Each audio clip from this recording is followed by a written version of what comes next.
Jury, thank you. I'm now going to read some instructions. I'm going to pull this aside so that I can see all of you.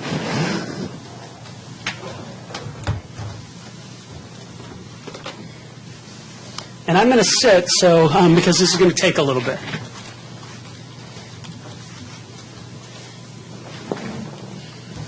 Ladies and gentlemen, may I have your attention, please, for the reading of the court's instructions. Instructions 1 and 2 will be given to you in your deliberations, but I've already read them to you. If you recall, I read some lengthy instructions at the start of this case. This is instruction number 3. The law applicable to this case is stated in these instructions, and the two in which the court read to you immediately after you were sworn in as jurors. All the instructions will be given to you to take to the jury room for your use during your deliberations. You must not single out certain instructions and disregard others or question the wisdom of any rule of law. The court does not mean to assume as true any fact referred to in these instructions, but leaves it to you to determine what the facts are. Instruction number 4. The charge of any offense is not evidence, and it creates no inference that any offense was committed or that the defendant is guilty of an offense. The defendant is presumed innocent unless until during your deliberations, upon your verdict, you find him guilty.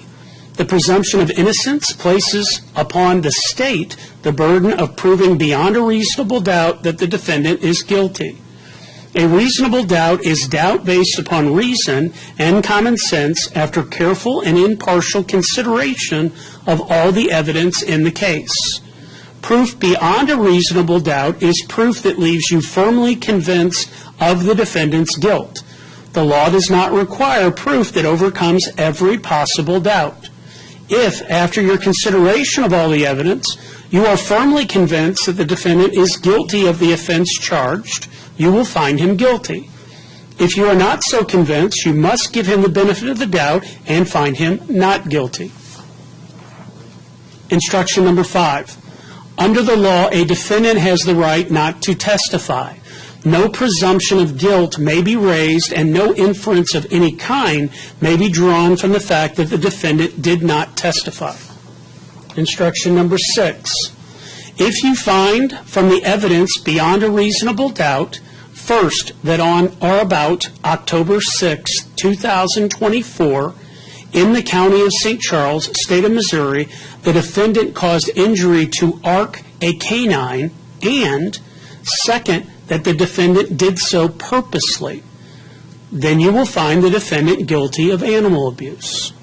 However, unless you find and believe from the evidence beyond a reasonable doubt each and all of these propositions, you must find the defendant not guilty. As used in the instruction, the term purposely, when used with respect to a person's conduct or to a result thereof, means when it is his or her conscious object to engage in that conduct or to cause that result. Instruction number 7. When you retire to your jury room, you will first select one of your number to act as your foreperson and to preside over your deliberations. You will then discuss the case with your fellow jurors. Each of you must decide the case for yourself, but you should do so only after you have considered all the evidence, discussed it fully with other jurors, and listened to the views of your fellow jurors. In deciding what facts are, you must decide what testimony you believe and what testimony you do not believe. You may believe all, any part, or none of a witness's testimony. You must decide for yourselves whether to believe the testimony of any witness. You must take great care in determining the believability of a witness and the weight to be given to the testimony of the witness.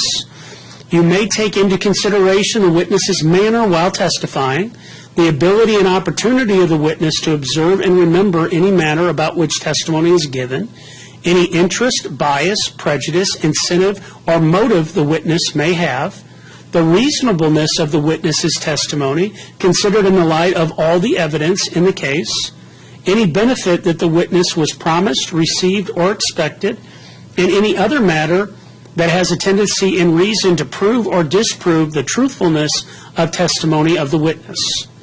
Your verdict in this case should be based on unbiased reflection after fairly considering the evidence and the views of other jurors whose backgrounds and perspectives may be difficult or different from yours.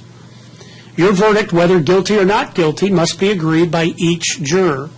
Although the verdict must be unanimous, the verdict should be signed by your foreperson alone. When you have concluded your deliberations, you will complete the applicable form to which you unanimously agree and return them with all the unused forms and the written instructions of the court. Instruction number 8. The attorneys will now have the opportunity of arguing the case to you. Their arguments are intended to help you in understanding the evidence and applying the law, but they are not evidence.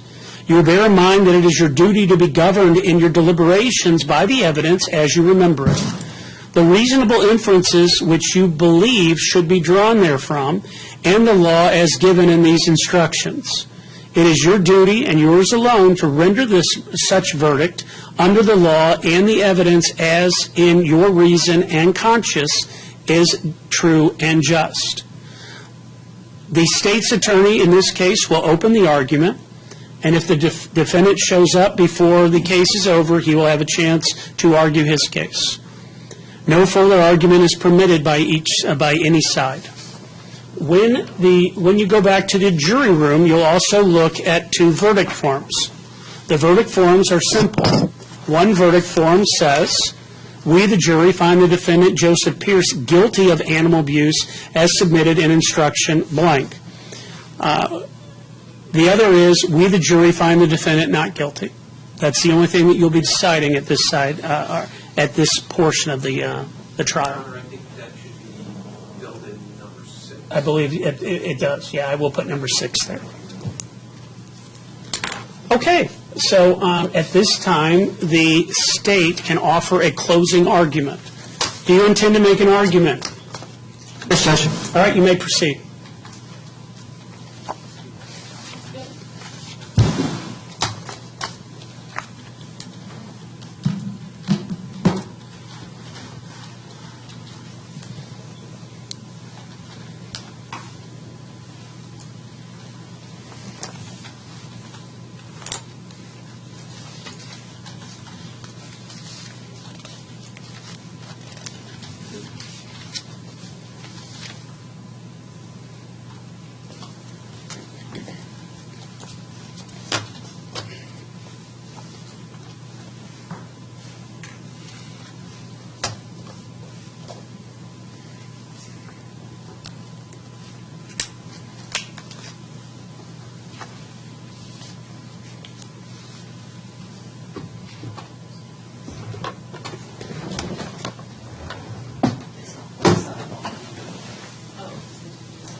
Ladies and gentlemen,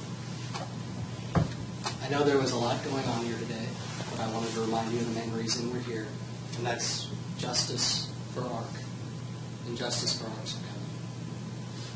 Okay? The state has proved its case beyond a reasonable doubt as to all the elements of this offense. And when we talk about reasonable doubt, we're just asking you guys to use your common sense and reason when you're evaluating all the evidence and deciding guilty or not guilty. There's only one count in this case, and that was animal abuse, that the defendant on October 6th of 2024 purposely caused injury to a canine named Ark by shooting it.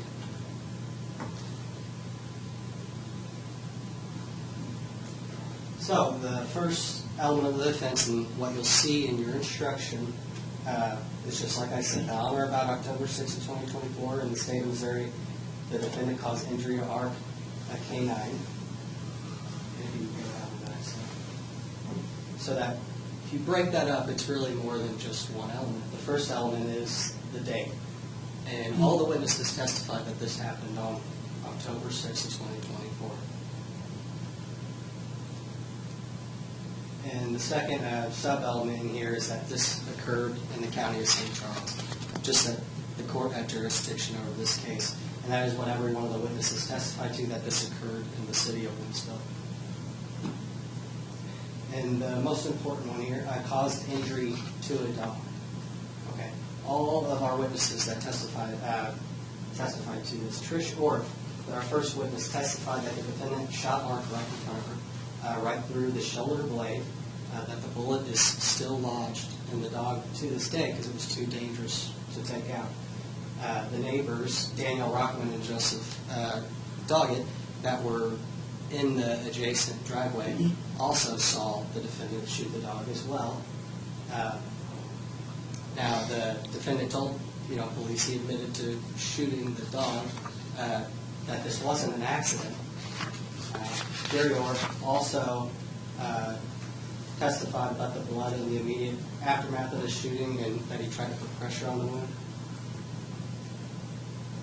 And here is that wound again that was previously entered into evidence.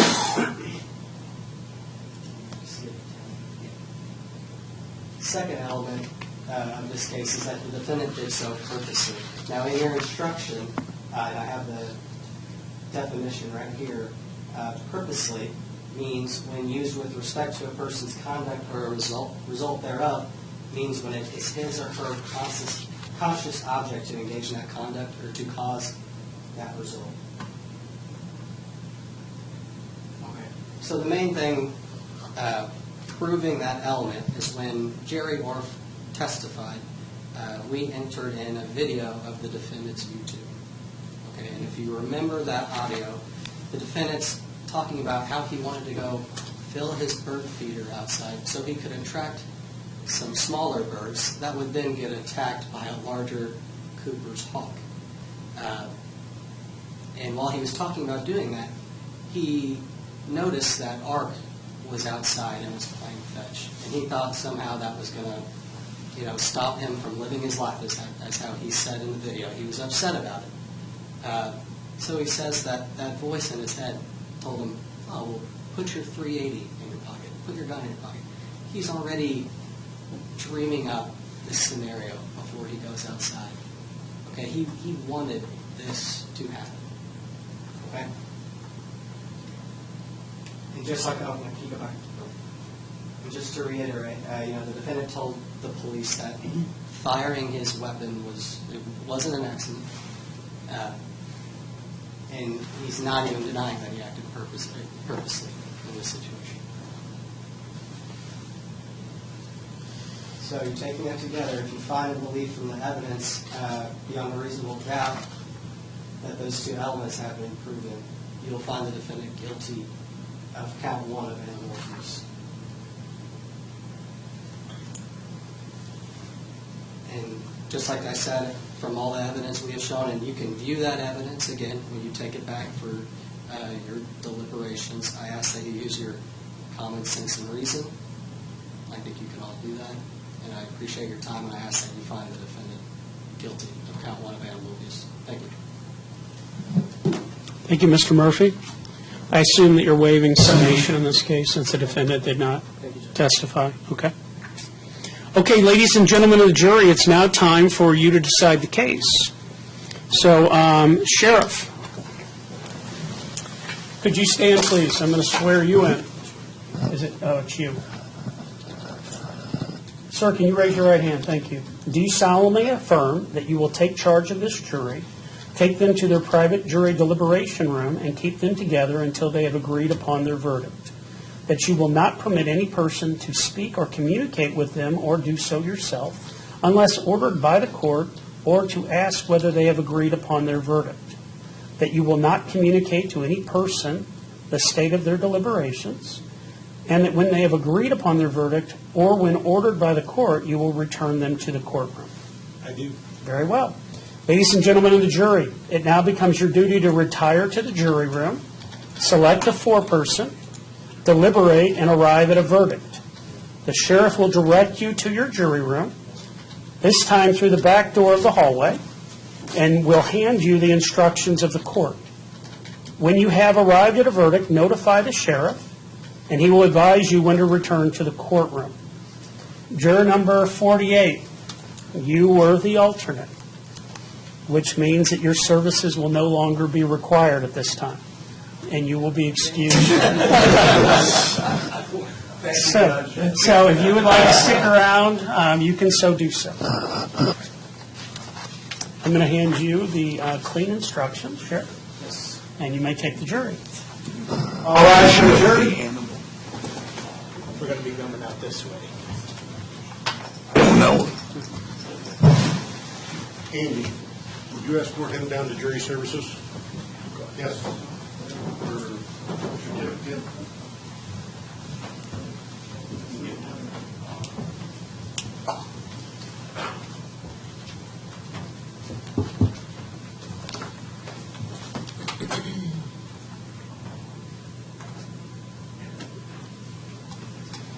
Okay, have a seat.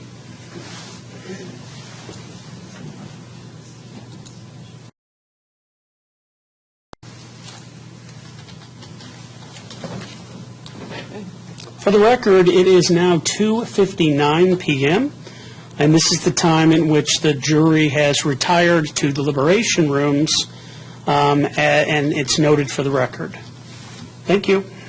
We can go off the record.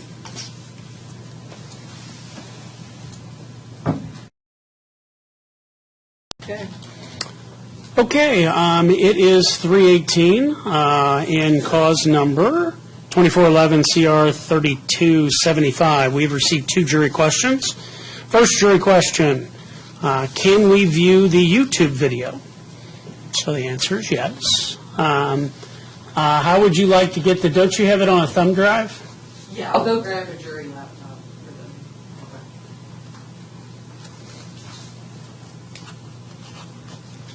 Yeah. You tell me how to do that. Oh, it's fine. It's in the doors. I'll look it up.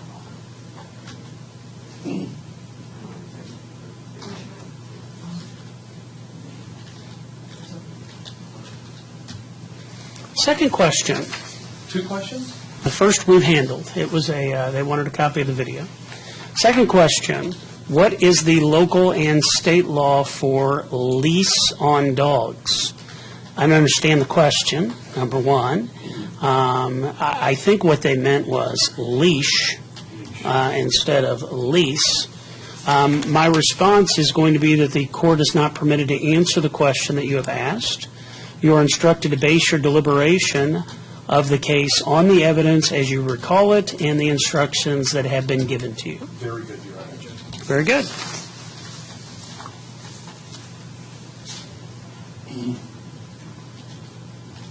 More confident? Yes.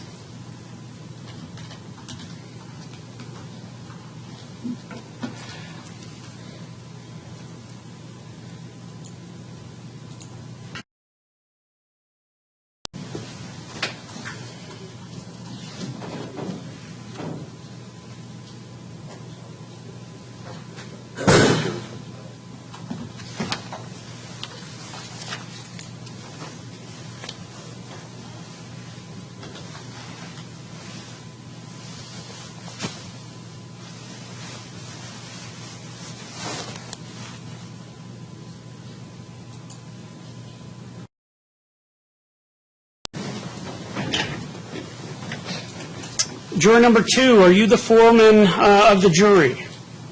Yes, I am. Has the jury reached a verdict? Yes. Could you hand it to the sheriff, please?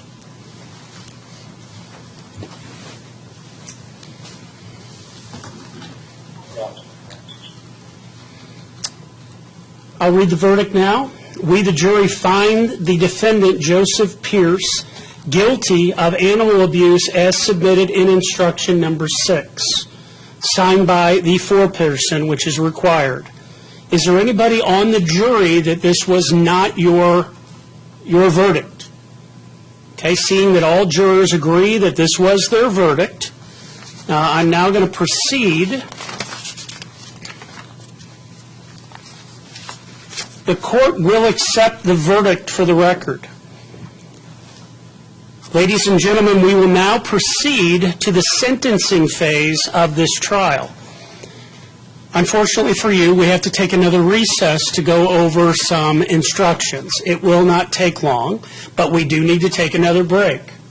The good news is that you're going to get about 5 or 10 minutes, so if you have to use the restroom, I know the bathrooms here are uncomfortable because they're right on everyone and everyone can hear you doing your thing. So if you have to use the restroom, you can use it. The sheriff can take you outside on the floor, and they'll use the restroom at this time. Until you retire, you consider your verdict as to punishment. You must not discuss this case among yourselves or with others, or permit anyone to discuss it in your hearing. Do not do any research or investigation on your own about any matter regarding this case or anyone involved with the trial. Do not communicate with others about the case by any means. Do not read, view, or listen to any newspaper, radio, electronic communication from the internet or television report of the trial. We will now have an instruction conference, and I'll do it on the record. Sheriff, could you please take the jurors out? All right, so the jury, we're going to go out those doors and we'll meet in that corner, okay? Same as earlier. Then you use the bathrooms, vending machines, and stuff like that.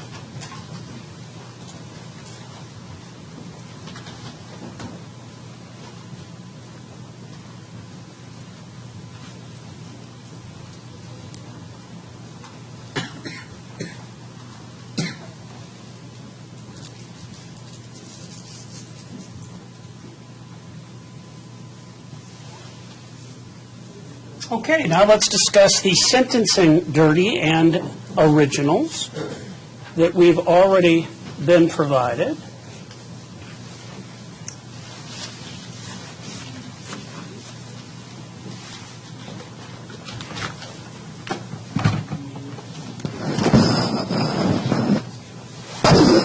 Let's go off the record.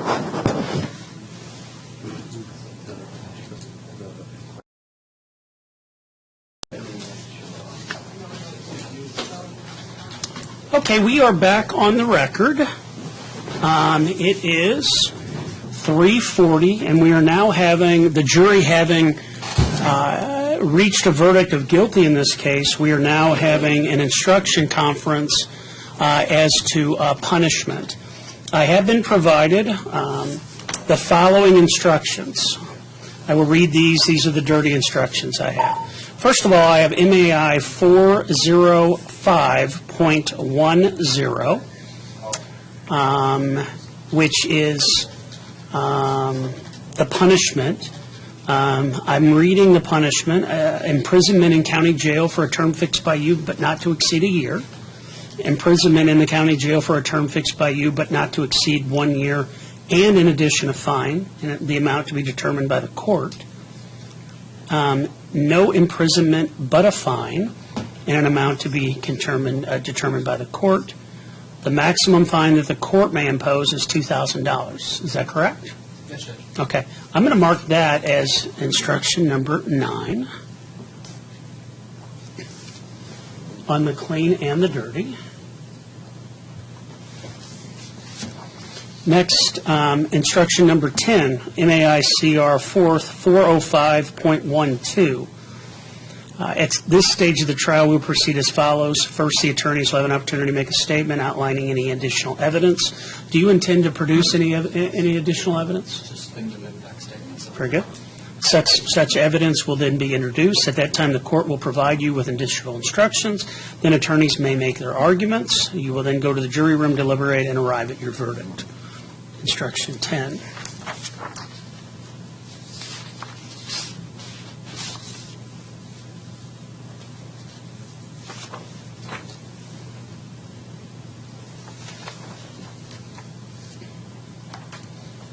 Instruction 11, the law applicable at this stage is stated in these instructions, number 1 and 2, that the court read to you in the first stage of the trial. That's correct. In assessing and declaring defendant's punishment, you should consider the evidence presented to you in this case, the argument of counsel, and the instructions of the court. You may consider the evidence presented either stage of the trial. Do not let personal bias, prejudice, or public opinion influence your decision. You will be provided with forms of verdict for your convenience. You cannot return any verdict as the verdict of the jury unless all 12 jurors agree to it, but it should be signed by your foreperson alone. When you've concluded your deliberations, you will complete the applicable form to which you unanimously agree and return it together with all unused forms and the written instructions of the court. That is MAI 40513. That will be instruction number 11.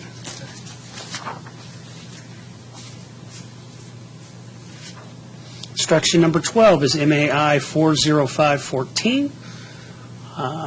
The attorneys will now have the opportunity of arguing the case to you regarding the punishment to be imposed. Their arguments are not evidence.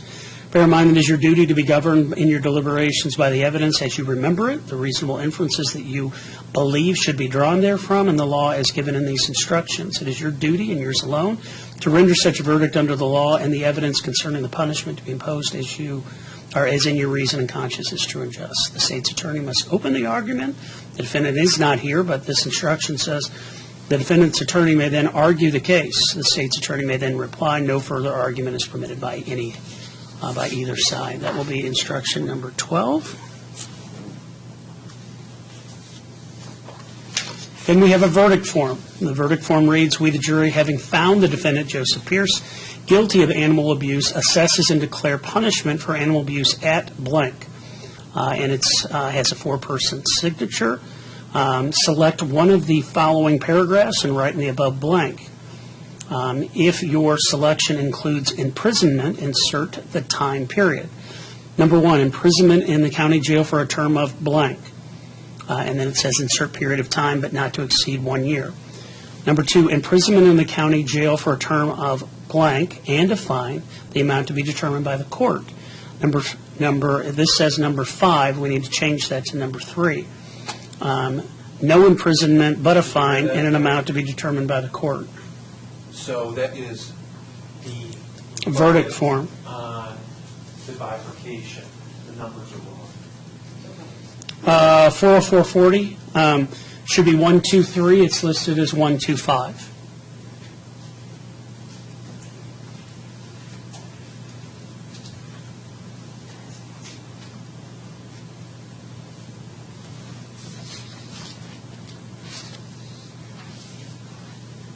We can go off the record.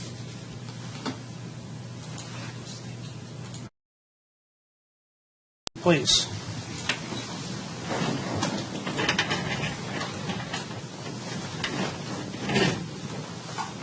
Okay, let me know when we're back on the record. Okay. Well, ladies and gentlemen, thank you for coming back. It's now 3:56, and we're going to do an instruction conference now on the sentencing phase of this case. So may I have your attention again once for reading the instructions. You have found the defendant guilty of animal abuse. At this stage of the trial, it will be your duty to determine within the limits prescribed by law the punishment that must be imposed for this offense. The punishment prescribed by law for animal abuse is imprisonment in the county jail for a term fixed by you, but not to exceed 1 year. Imprisonment in the county jail for a term fixed by you, but not to exceed 1 year, and, in addition, a fine in an amount to be determined by the court. Number 3, no imprisonment, but a fine in an amount to be determined by the court. And the maximum fine that the court may impose is $2,000. That's instruction 9. Instruction 10. At this stage of the trial, we will proceed as follows. First, the attorneys will have an opportunity to make a statement outlining any additional evidence to be presented. Such evidence may then be introduced. After that, the court will provide you with additional instructions. Then the attorneys may make their arguments. Then you will go to the jury room, deliberate, and arrive at your verdict. Instruction number 11. The law applicable to this stage of the trial is stated in these instructions and instructions number 1 and number 2 that the court read to you in the first stage of the trial. In assessing and declaring the defendant's punishment, you should consider the evidence presented to you in this case, the argument of counsel, and the instructions of the court. You may consider the evidence presented in either stage of the trial. Do not let any personal bias, prejudice, or public opinion influence your decision. You will be provided with forms of your verdict for your convenience. You cannot return any verdict as the verdict of the jury unless all 12 jurors agree to it, but it should be signed by your foreperson alone. When you have concluded your deliberations, you will complete the applicable form to which you unanimously agree and return it together with all unused forms and the written instructions of the court. Instruction number 12. The attorneys will now have the opportunity of arguing the case to you regarding the punishment to be imposed. Their arguments are not evidence. Bear in mind that it is your duty to be governed in your deliberations by the evidence as you remember it, the reasonable inferences that you believe should be drawn therefrom, and the law as given in these instructions. It is your duty and yours alone to render such verdict under the law and the evidence concerning the punishment to be imposed as in your reason and conscience is true and just. The state's attorney will open the argument. The defendant, if here, would then have a chance to argue, and the state can reply if the defendant makes an argument if he shows up. No other argument is permitted by either side. When you go in your jury room, you will have a verdict form. The verdict form will say, "We, the jury, having found the defendant, Joseph Pierce, guilty of animal abuse, assess and declare punishment for animal abuse at," and then there's lines for you to write what you're going to do as the punishment. Down here, it says, select one of the following paragraphs and write it in the above blank. If your selection includes imprisonment, insert the time period. And then it goes on to say imprisonment in the county jail for a term of blank, imprisonment in the county jail for a term of blank, and a fine in an amount to be determined by the court. No imprisonment but a fine in an amount to be determined by the court. And you will insert the period of time not to exceed 1 year in these blanks. You'll also write it up here in the verdict form. Everything is stated in this.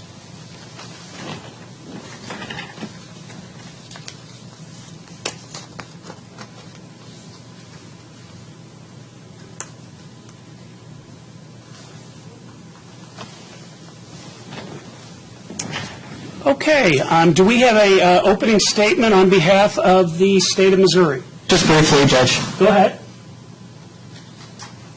Thank you, ladies and gentlemen, for your time already today and for your earlier verdict. Here at this stage of the trial, we're here deciding punishment, and I am going to present two witnesses. One you already heard from, Trish Orff, and then their son, who owns the dog, Ark, Hunter. And they're going to give their just victim impact statements, how this has affected them. And then after you've heard from them, then I'm going to ask you to give the defendant some jail time. Thank you. Okay, state of Missouri, you may proceed with your evidence. State Carlson Howard. Step forward, sir. Mr. Orff, stand here. I'm going to have you stand behind that chair, sir, and I'm going to have you raise your right hand. Sir, do you swear or affirm the testimony you will provide today shall be true and accurate, so help you God? Yes. Have a seat, sir. You may inquire. Hunter, did you prepare a victim impact statement today? Yes, I did. If you would like, please read that. Since my dog was shot on Saturday, October 6, 2024, my life has turned upside down and changed in more ways than you could even imagine.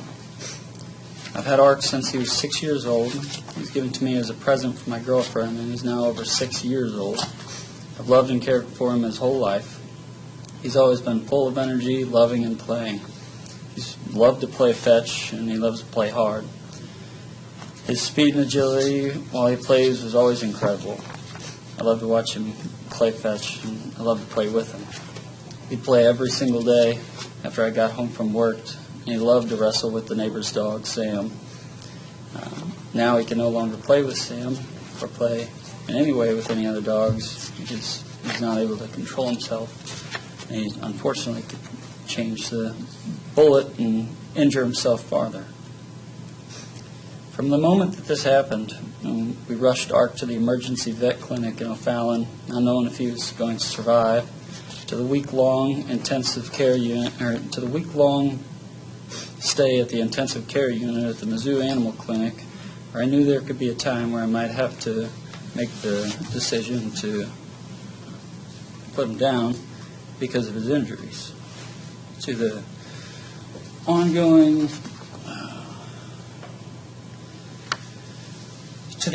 24/7 care he required once he got home, because he was paralyzed from the neck down and unable to move, go to the bathroom on his own for almost 2 months. He had to be cared for and carried outside every few hours on a cart, hoping that he'd eventually be able to regain his bathroom control and not knowing if he would ever walk again. He had to be rotated every 2 hours so he wouldn't get bed sores. And he was in so much pain every day that I could do nothing about it and nothing to help him except for give him all the love and support that I could.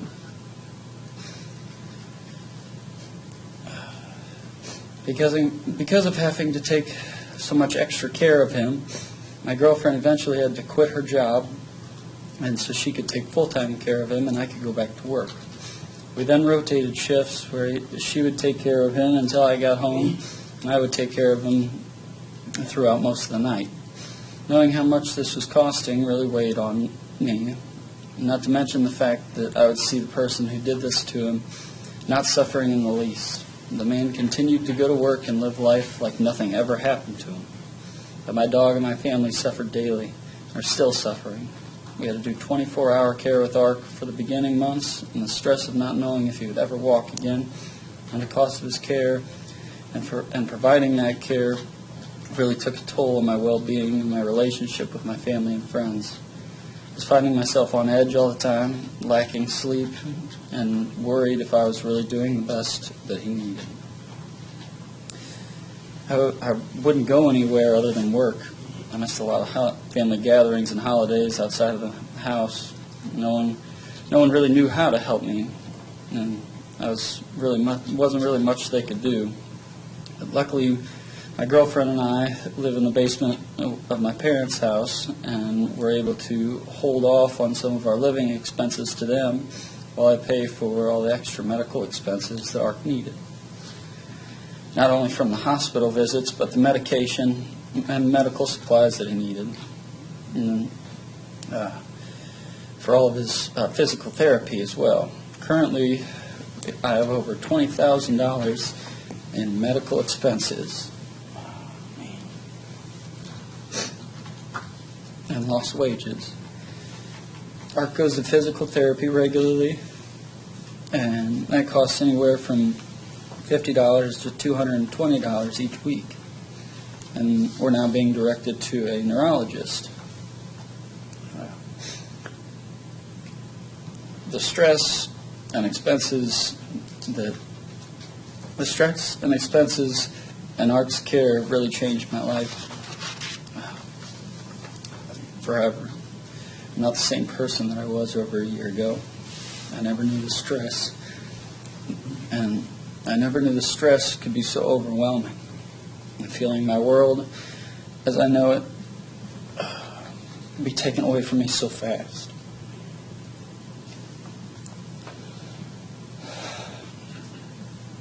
My dog Ark is one of the friendliest dogs and has never tried to help anyone. And he didn't the night that he was shot either. My mom was right there calling him back and walking towards the man who shot him. The doctor even made the comment that the way the bullet is, it looked like he was pulling his head away and walking back to my mom. Now I have to live with the results of this man's irresponsible actions. He has even stated in his police report that he almost shot another dog in the subdivision previous to this shooting. The neighbors, along with myself and my family, are concerned with the man's ability to handle a firearm, and we are now in fear of our own safety. I, myself, and my family, mentally, he should not be allowed to carry a gun or have a conceal and carry permit. No one should ever have to go through what we have had to go through. Ark has never been an aggressive dog, and he knows all the neighbors, and all he wants to do is play, run, and have fun. I can't take him to the dog park anymore.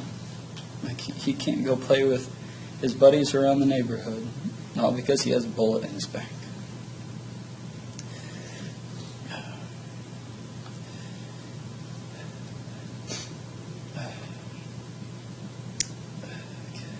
Sorry.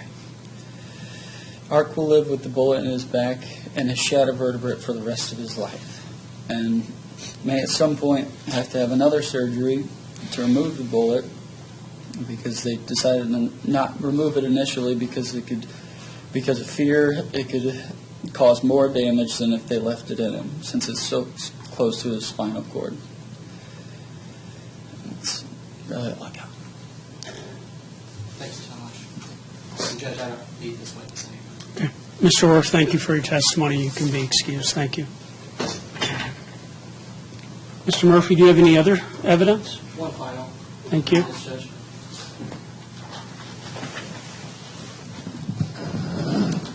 State calls true. I understand. Right, Ms. Orff? Ms. Orff, do you recall the oath that I previously gave you in this case? Do you swear that the previous oath that you gave is still in effect? Yes. And you swear to tell the truth and nothing but the truth, so help you God? Yes. Have a seat, ma'am.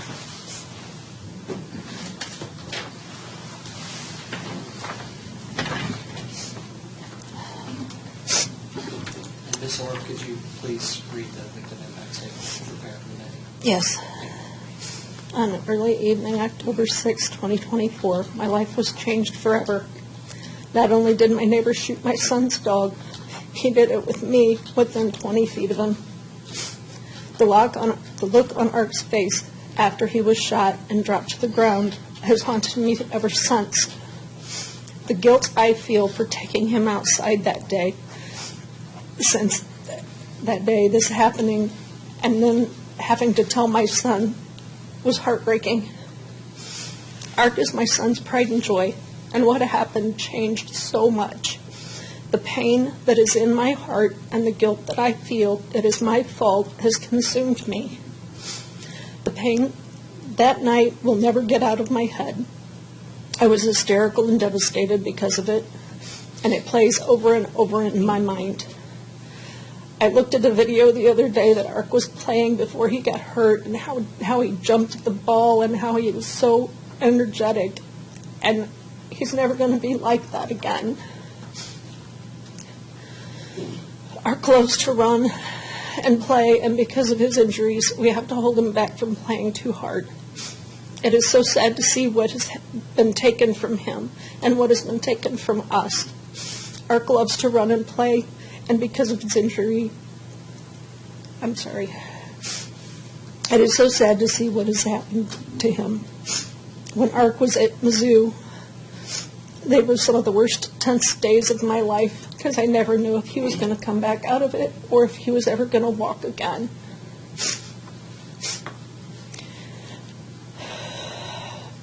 And there was nothing I could do for my son. I know he did not hold me responsible, but the guilt I feel knowing he was with me when it happened has been traumatizing. We believe a dog is a family member, and Ark has been a huge part of our family for over 6 years. Because of this incident, Ark is unable to be the dog he used to be, and my entire family is affected by what has happened. My son has missed work, and his girlfriend quit her job to take care of Ark while he needed 24-hour care, and while my son was at work trying to make amends with the finances. Every night I came home from work and went to the basement to see him and hear what steps he had taken and gotten better on a daily basis. Ark would not be happy and would from being moved or rolled over, and the hardest part, we didn't know if he was just upset or if he really was in pain. If we didn't know if we were hurting him because he couldn't tell us. Hunter and Tanner spent every waking minute they could helping him overcome his injury with massage therapy, red light therapy, and his physical therapy. Their devotion and caretaking was incredible. When he first came home, it was hard for them to try and figure out how to do certain things without hurting him.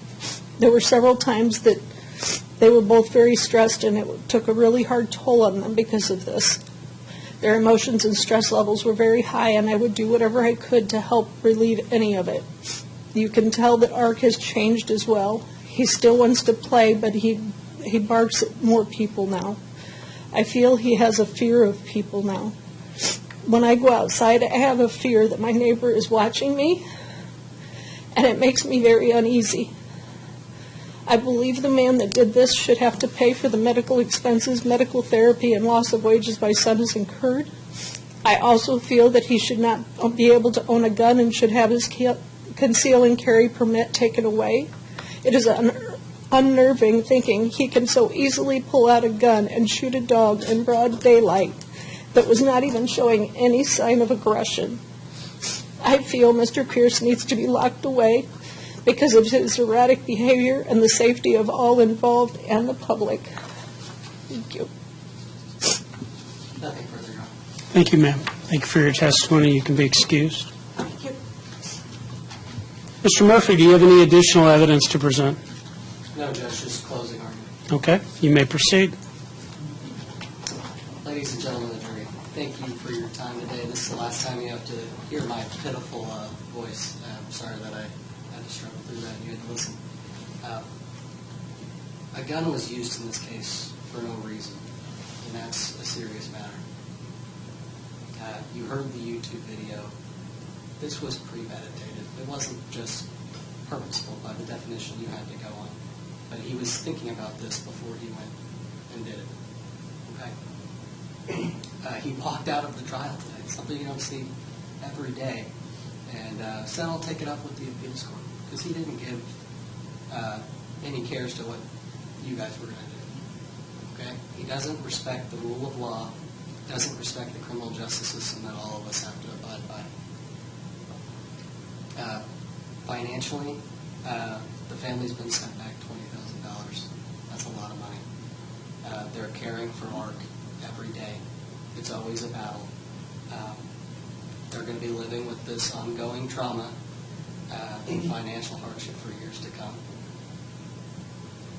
And the defendant must be sent a message, and that's why I'm asking that you send them to jail for a period of 180 days or 6 months. Just leave you with one heart and a dog is family. Okay. And I thank you for your time. Okay, Sheriff, I'm going to have you take the jurors in, and I need to read another oath to you since this is a separate verdict. Your hand raised. Sheriff, will you solemnly affirm that you will take charge of this jury, take them to their private jury deliberation room, and keep them together until they have agreed upon their verdict, that you will not permit any person to speak or communicate with them or do so yourself unless ordered by the court, or ask whether they have agreed upon their verdict, that you will not communicate to any person the state of their deliberations, and that when you have agreed upon the verdict or when ordered by the court, you will return them to the courtroom. I do. Very well. Ladies and gentlemen, like before, it is now your duty to retire to the jury room. You've already selected a foreperson. You will now deliberate and arrive at a verdict regarding the punishment state of this trial. The sheriff will direct you to your jury room, this time through the back door into the hallway, and will hand you the instructions of the court. When you have arrived at your verdict, notify the sheriff, and he will advise you when to return to the courtroom. I've already explained to you the verdict form and the ranges of punishment, and you can do anything in your discretion in the ranges of the punishment. Okay? So, therefore, you can go ahead and take them into the jury room, and we will await your verdict. Thank you. All rise for the jury.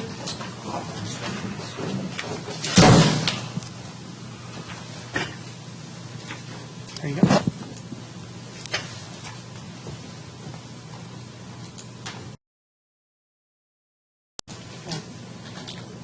The court will note that the time is 4:17. The jury has retired to the deliberation room to make a verdict, or to render a verdict on the sentencing and punishment of this case.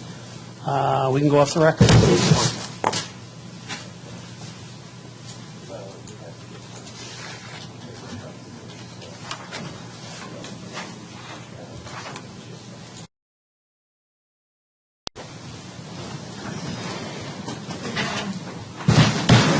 Okay, ladies and gentlemen, we're back from your jury deliberations. Juror number 2, you're the foreperson of the jury. Has the jury reached a verdict as to punishment? Yes, we have. Please give it to the sheriff. Thank you.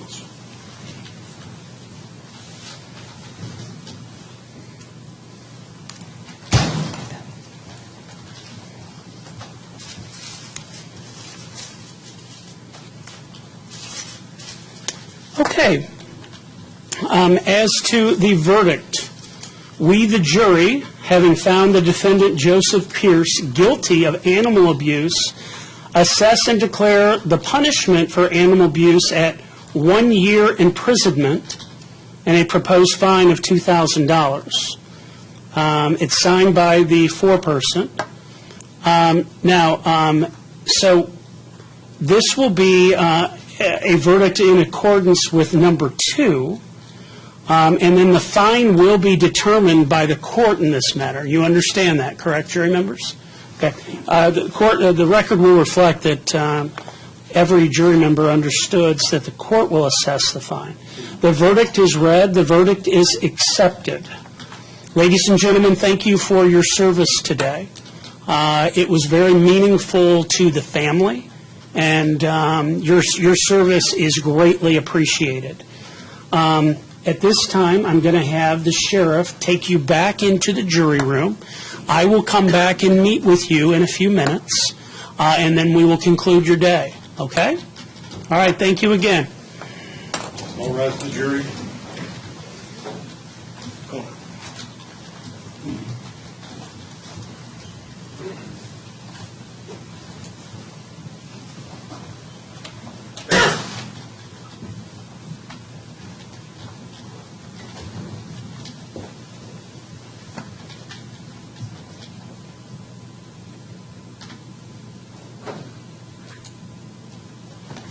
Okay, the jury has reached a verdict. It is 4:33 p.m.